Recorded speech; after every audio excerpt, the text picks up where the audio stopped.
Hey loser, how do you like your new school uniform? I think it looks great on you.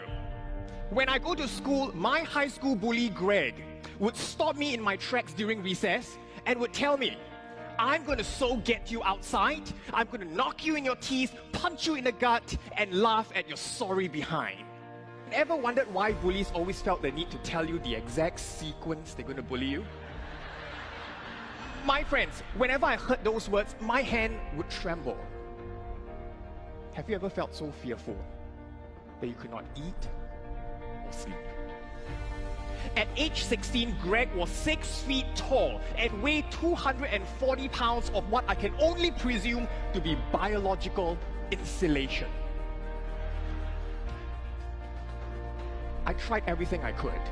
I tried buying a cake for Greg, hoping he would stop, only to have the cake on my face.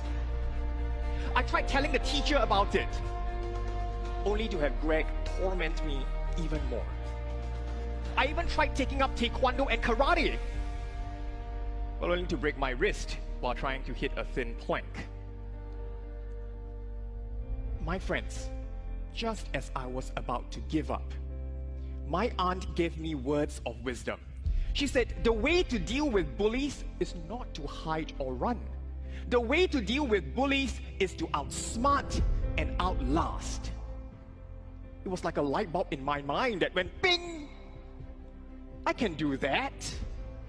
And with whatever 14-year-old smart brain I had, I managed to outsmart and outlast Greg. I changed to a new school.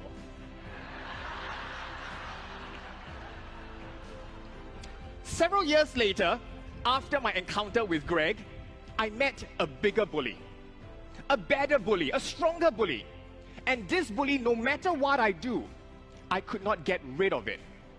This bully would echo negative words to me, telling me I'm a loser, telling me that I would never, ever succeed.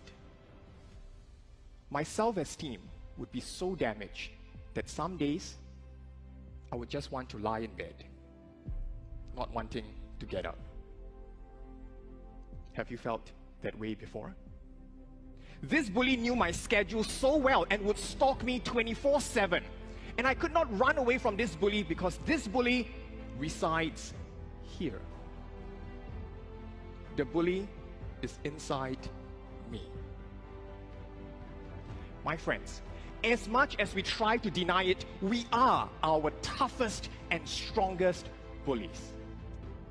We beat ourselves up and put ourselves down. Have you ever felt that you were not good enough? I felt that way. At times, we are our worst enemies. How long have you been wearing your invisible underwear outside your pants? How long have you permitted your inner bully to take charge of your life? 5 minutes isn't long. Now, I remembered the inspiration, outsmart and outlast. But this time around, I could not change to a new neighborhood. I could not change a new brain. I could not run away. Something else must change. And this was when there was a turning point in my life. I met Greg Umberfield. Greg, by the way, is now a counselor, teaching teenagers to combat bullies. Who knew? And this was what Greg told me. He said the best way to deal with inner bullies is not to run or hide. You cannot run away from the bully here. The best way to deal with it is to stand firm, face it, and acknowledge its presence.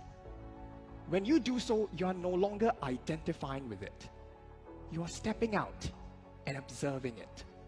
Your inner bully will weaken and fade. I was thinking, wow, that's profound. How come you didn't tell me when I was 14? But I'm not afraid anymore. I'm in control because I'm acknowledging it. I'm stepping out of it, observing it, and watching it weaken and fade. My friends, let us all not run away from our inner bullies anymore. Let us all face our inner bullies, acknowledge its presence, and fight. Let us all be vulnerable together as a family, supporting one another. Because we can all outsmart and